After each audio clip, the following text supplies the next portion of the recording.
When the barbell hits the floor and the chalk settles, a heavy strength training session leaves you physically drained. Your heart rate is elevated, your muscles are fatigued, and your core temperature is soaring.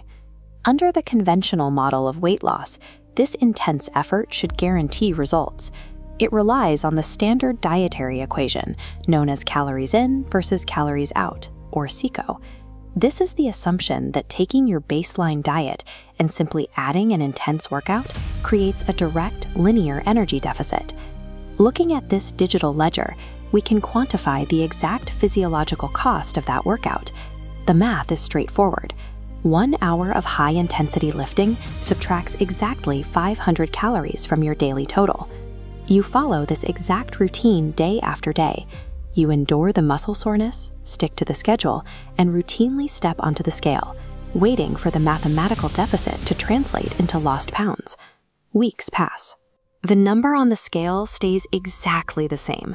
The calories in versus calories out model fails because it assumes your body is a passive calculator. It isn't. The human body is a highly adaptive survival machine. It interprets a sudden, massive calorie burn as a direct threat to its energy stores, and it immediately initiates a series of biological protocols to fight back. The defense mechanism doesn't activate during the 1 hour you spend lifting weights. It activates during the other 23 hours of the day.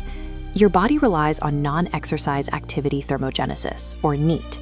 NEAT accounts for the energy you burn doing all your non-gym micro-movements throughout the day, walking to your car, maintaining your posture, doing chores, or even bouncing your knee.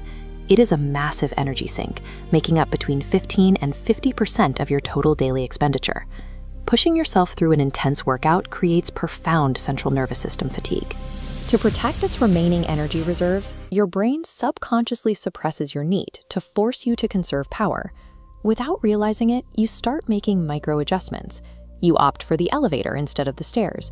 You sit completely still at your desk instead of shifting your weight. Returning to our ledger, we can see the mathematical impact of this behavioral shutdown.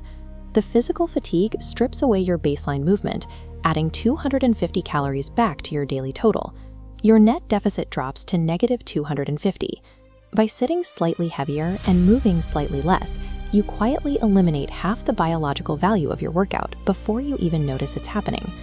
Reducing your physical movement is just the surface-level response. The body also alters its invisible internal biological systems. Evolutionary anthropologists, including Dr. Herman Poncer, have mapped this process through the constrained energy expenditure model. This research demonstrates that the body actively throttles its internal systems to keep your total daily energy expenditure within a rigid, non-negotiable limit. Notice these biological gauges. To offset the massive energy spent during a heavy workout, your internal systems actually dial down background metabolic processes. The energy normally allocated to your immune response and cellular turnover is deliberately restricted. At the same time, the intense exercise depletes your glycogen stores and spikes your ghrelin, the primary hormone responsible for hunger.